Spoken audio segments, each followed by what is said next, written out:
Halo anak-anakku, dimanapun kalian berada. Kita bertemu kembali dalam mata pelajaran matematika. Pada hari ini, kita akan belajar kuartil, desil, persentil pada data berbobot. Persiapkan diri kalian. Persiapkan alat tulis kalian, dan sebelum kita belajar, marilah kita berdoa.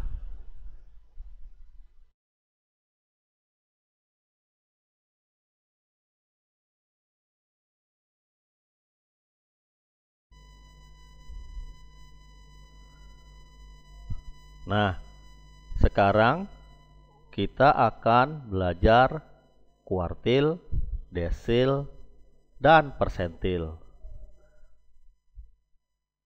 Kompetensi dasar yang akan kita pelajari adalah menganalisis ukuran penyebaran data. Tujuan pembelajaran kita pada hari ini adalah kalian mampu menentukan nilai kuartil, desil,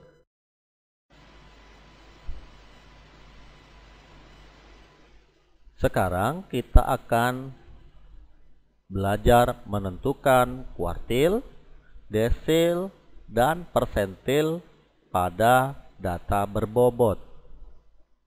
Pada prinsipnya, cara menentukan kuartil, desil, dan persentil pada data berbobot sama caranya dengan kita menentukan kuartil, desil, dan persentil pada data tunggal. Sebelum kita menentukan nilai kuartil, desil, dan persentil, maka syaratnya adalah yang pertama, data harus diurutkan dari nilai terkecil hingga nilai terbesar. Jika data ini tidak diurutkan, maka sudah pasti jawaban kalian salah. Tetapi biasanya data berbobot sudah disajikan dalam bentuk tabel. Ya, jadi data berbobot biasanya sudah disajikan dalam bentuk tabel.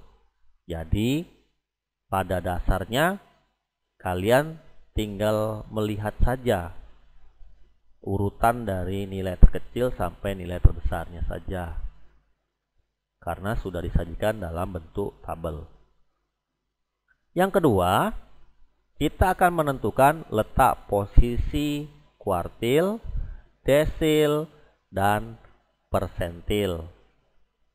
Caranya sama, hanya yang membedakan pembaginya saja. Kalau kuartil dibagi 4, kalau desil dibagi 10, kalau persentil dibagi 100. Untuk N itu sama dengan banyaknya data.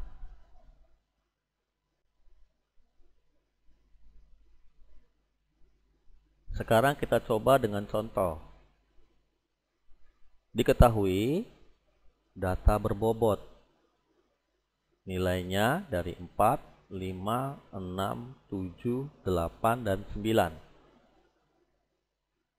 dengan frekuensi 4, 3, 3, 2, 2, 1. Kalian diminta untuk menentukan, hitunglah nilai dari Q1, Q2, Q3, D3, D5, D7, dan C adalah P25, P50, dan P75. Silahkan kalian perhatikan video pembelajaran berikutnya. Sekarang kalian fokus pada kotak berwarna kuning. Pada kotak berwarna kuning terdapat nilai dan letak ke 1, saat ini kalian akan belajar cara menyusunnya secara manual. Nanti jikalau kalian sudah mengerti, kalian bisa membuatnya menjadi lebih cepat. Caranya adalah kita lihat pada tabel, pada gambar bagian atas. Di situ terdapat nilai dan frekuensi. Nilai 4, frekuensinya 4. Nah, nilai 4 itu karena frekuensinya 4, kita tulis 4 kali. Nilai 5, frekuensinya 3, kita tulis 3 kali. Nilai 6, frekuensinya 3, kita tulis 3 kali. Dan seterusnya sampai nilai 9, frekuensinya 1, kita tulis 1 kali.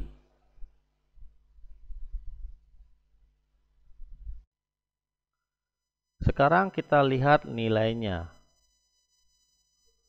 Kemudian kita lihat letaknya. Nilai 4 letaknya berada di posisi 1 sampai 4. Nilai 5 terletak pada posisi 5 sampai 7. Letak ke-6 terletak pada posisi 8 sampai 10. Nilai 7, nilai 8, dan nilai 9. Semua tinggal kita lihat letak posisinya di mana. Nilai ke-7 11 sampai 12, nilai 8 13 sampai 14, nilai ke-9 terletak pada posisi ke-15. Maka kita bisa membuatnya menjadi tabel yang baru, seperti di bawah ini.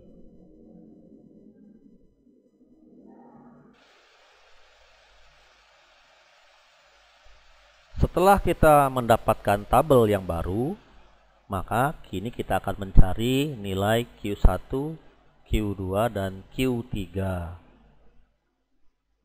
Kita cari dulu berapa banyak data. Berarti dari tabel tersebut dapat kita ketahui bahwa nilai N atau banyak data sama dengan 15. Untuk mencari kuartil, letak kuartil, kita menggunakan rumus LQX sama dengan X buka kurung N ditambah 1 tutup kurung bagi 4. Nah, sekarang kita cari berapa letak kuartil yang pertama atau LQ1. Dari nilai LQ1 kita mendapatkan nilai 4. Kemudian karena nilai LQ1 sama dengan 4, sekarang kita akan melihat di tabel letak ke. Ya, kita lihat dulu tabel letak ke. Nah, sekarang kita cari. Di situ kan ada 1 sampai 4, 5 sampai 7, 8 sampai 10, 11 sampai 12, 13 sampai 14, bahkan 15. Yang kita cari adalah letak ke-4. Nah, karena kita sudah melihat letak ke-4 itu terletak pada 1 sampai 4, maka kita langsung mendapatkan nilainya. Ya, langsung lihat ke baris yang pertama, ya. Baris yang pertama itu nilainya adalah 4. Jadi, nilai Q1 sama dengan 4. Sekarang kita akan mencari kuartil yang kedua.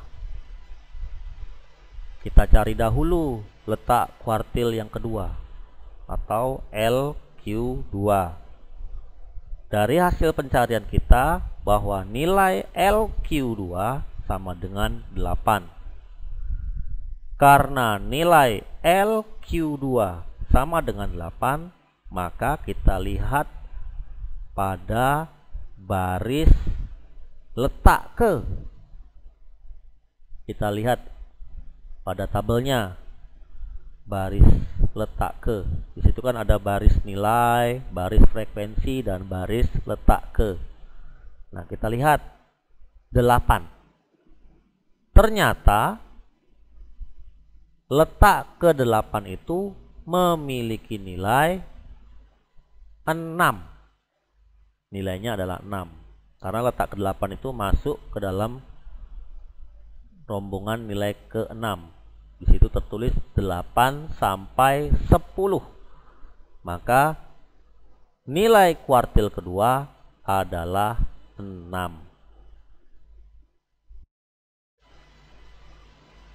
Sekarang kita akan mencari nilai kuartil yang ketiga. Letak kuartil yang ketiga kita cari dan kita mendapatkan hasil bahwa letak kuartil ketiga bernilai 12. Karena LQ3 sama dengan 12, maka kita lihat pada baris di tabel di atas, yaitu baris letak ke. Nilai 12 atau letak ke-12 itu memiliki nilai, kita lihat pada baris yang pertama, nilainya adalah 7.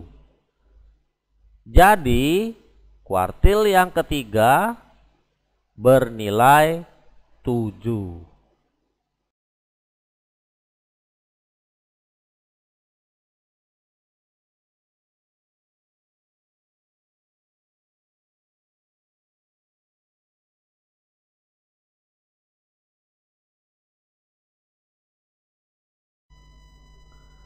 Sekarang kita lihat nilainya. Kemudian kita lihat letaknya. Nilai 4 letaknya berada di posisi 1 sampai 4. Nilai 5 terletak pada posisi 5 sampai 7.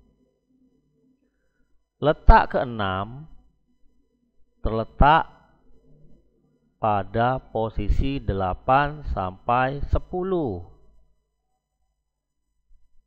Nilai 7, nilai 8, dan nilai 9.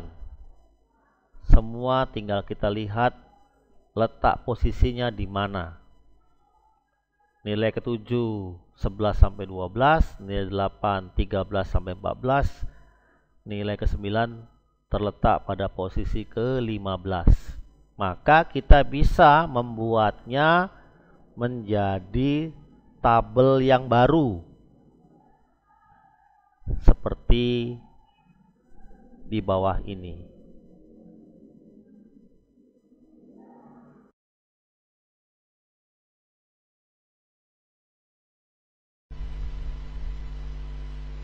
Sekarang kita akan mencari nilai dari D3. Nah, untuk mencari nilai D3 kita harus mencari dulu LD3 atau letak desil ketiga. Rumusnya juga sudah ditulis. X buka kurung N ditambah 1 tutup kurung dibagi 10. Karena dicari adalah D3, maka nilai X-nya adalah 3. Dari hasil perhitungan kita didapat nilai LD3 sama dengan 4,8. Karena nilai LD3 sama dengan 4,8, maka nilai 4,8 itu berada di antara nilai letak ke-4 dan letak ke-5, ya. Jadi nilai LD3 itu 4,8, maka terletak di antara letak ke-4 dan letak ke-5. karena dia 4,8.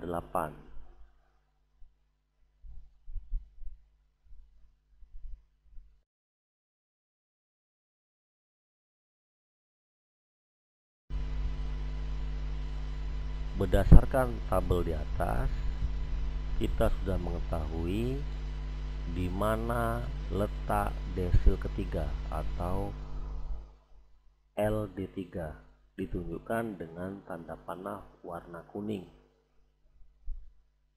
Panahnya berada di antara letak keempat dan letak kelima.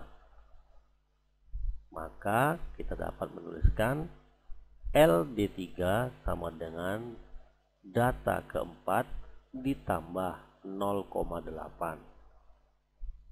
Buka kurung, data kelima dikurang data keempat. Nah, dari mana data keempat ditambah 0,8? Itu didapat dari LD3 4,8. Nah, 4,8 itu sama saja 4 ditambah 0,8 ya. Jadi 4,8 itu sama saja 4 ditambah 0,8. Jadi kenapa Pak Adi buat di situ ditulis 4 ditambah 0,8. Nah, kita lihat data keempat. Maka D3 sama dengan data keempat. Nah, kita lihat data keempat. Karena letak keempat, kalian bisa lihat pada tabel di atas, letak keempat itu memiliki nilai 4. Maka kita tulis di situ 4 ditambah 0,8 buka kurung. Data kelima, kita lihat letak kelima. Ya, kita lihat pada baris yang ketiga itu ada letak kelima. Letak kelima itu berada di 5 sampai 7. Memiliki nilai, kalian bisa lihat pada baris yang pertamanya, ya, baris yang di atasnya memiliki nilai 5. Jadi data kelima itu nilainya adalah 5 dikurangi data keempat. Data keempat tadi kita sudah ketahui bahwa nilainya 4. Jadi D3 sama dengan 4 ditambah 0,8 dikali 1. Hasilnya adalah D3 sama dengan 4 ditambah 0,8. D3 memiliki nilai 4,8.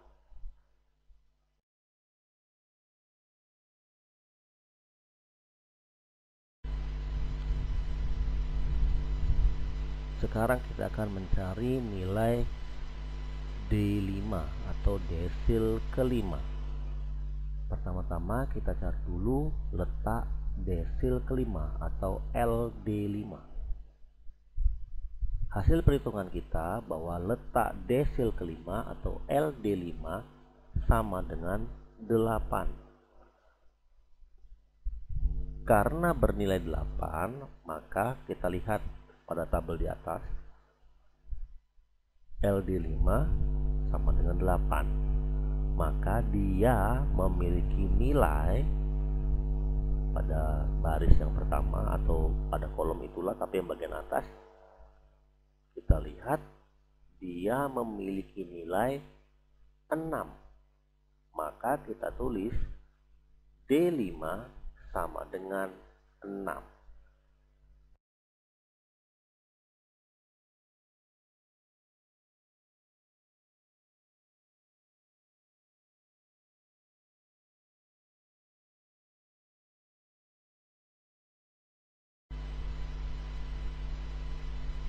Kalau tadi D5, sekarang kita akan mencari nilai D7 atau desil ke-7.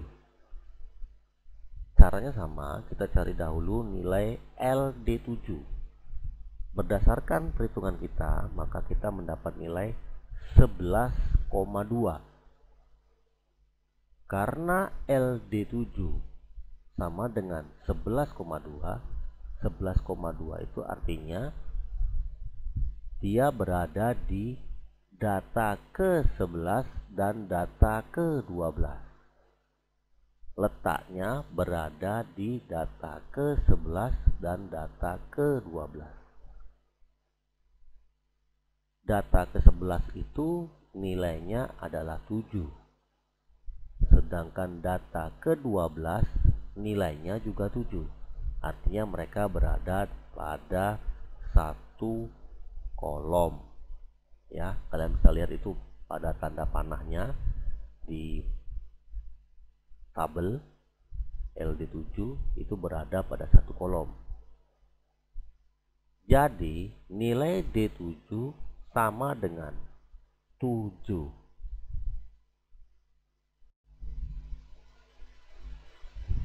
Kalau tadi kita sudah mencari kuartil dan desil, sekarang saatnya kita akan mencari nilai persentil. Namun langkah pertama caranya sama, yaitu menentukan letak ke atau posisi data tersebut. Kita pakai cara manual. Nah, sekarang Pak Adi memberikan contoh nilai 9. Pada tabel bagian atas, nilai 9 itu memiliki frekuensi 1 kali. Maka pada tabel yang kedua bagian bawah, nilai 9 itu ditulis 1 kali, sehingga memiliki letak yang terakhir atau berada pada letak ke-15.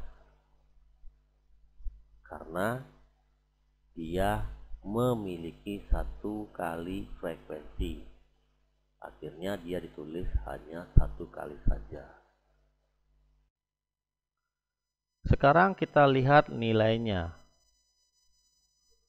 kemudian kita lihat letaknya. Nilai 4 letaknya berada di posisi 1 sampai 4. Nilai 5 terletak pada posisi 5 sampai 7.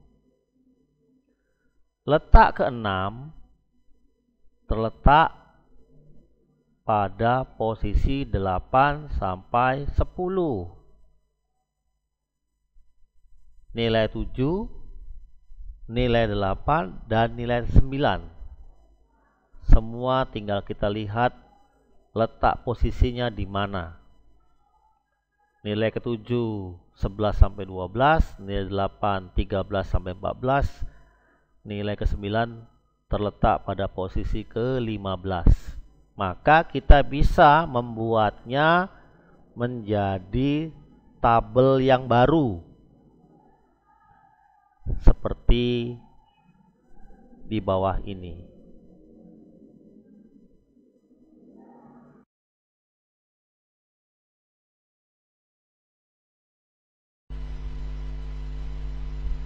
Sekarang kita akan mencari persentil ke-25. Sekarang kita akan mencari nilai dari persentil ke-25. Caranya sama, kita mencari dahulu letak persentil ke-25.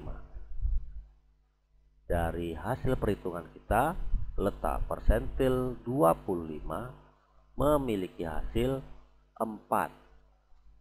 Sekarang kita lihat tabel di atas bahwa letak ke-4 atau letak P25 memiliki nilai 4. Maka kita dapatkan hasil bahwa P25 memiliki nilai 4.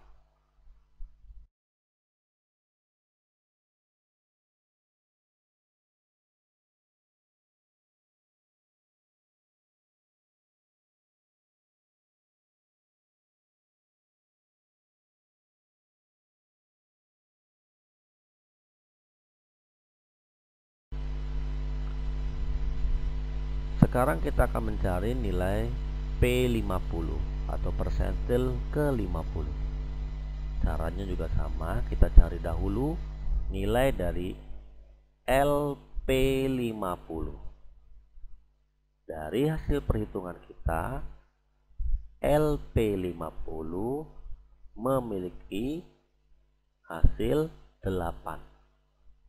Sekarang kita lihat tabel di atas. Panah berwarna kuning 8. Dari hasil pengamatan kita bahwa letak ke-8 memiliki nilai 6. Ya, kita lihat pada kolom yang sama, letak ke-8 memiliki nilai 6. Jadi dapat kita simpulkan bahwa persentil 50 memiliki nilai 6.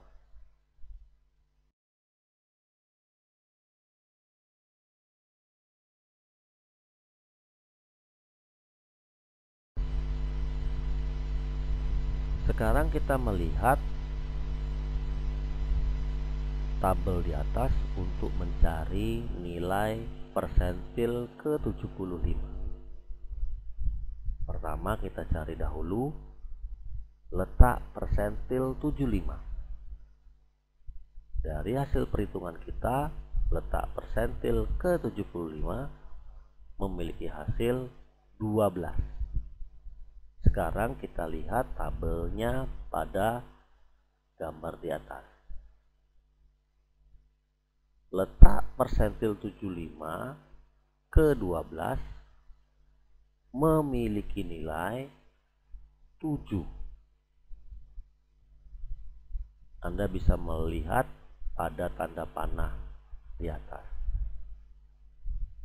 Dari apa yang sudah kita lihat dan kita amati, maka kita dapat menyimpulkan bahwa nilai P75 sama dengan 7.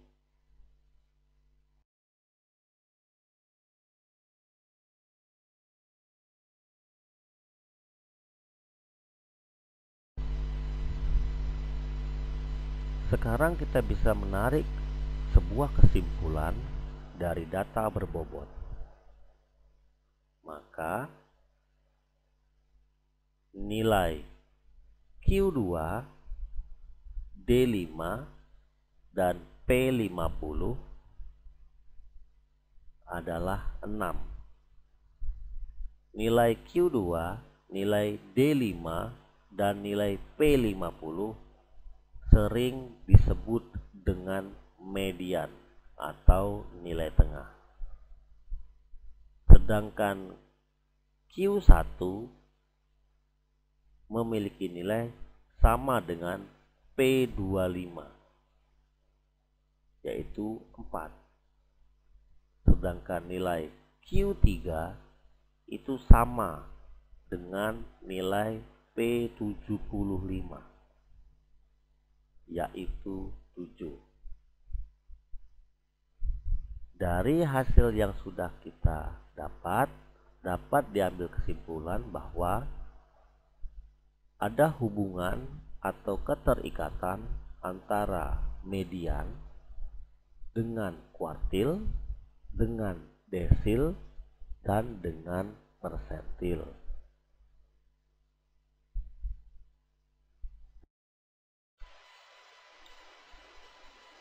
Ini adalah akhir dari pembelajaran kita. Terima kasih sudah mengikuti pembelajaran ini dari awal sampai akhirnya. Jikalau kalian masih ada yang mau ditanyakan atau masih mengalami kesulitan, silakan mengontak langsung ke WA grup kita. Tetap sehat, tetap melaksanakan protokol kesehatan, dan sampai jumpa kembali.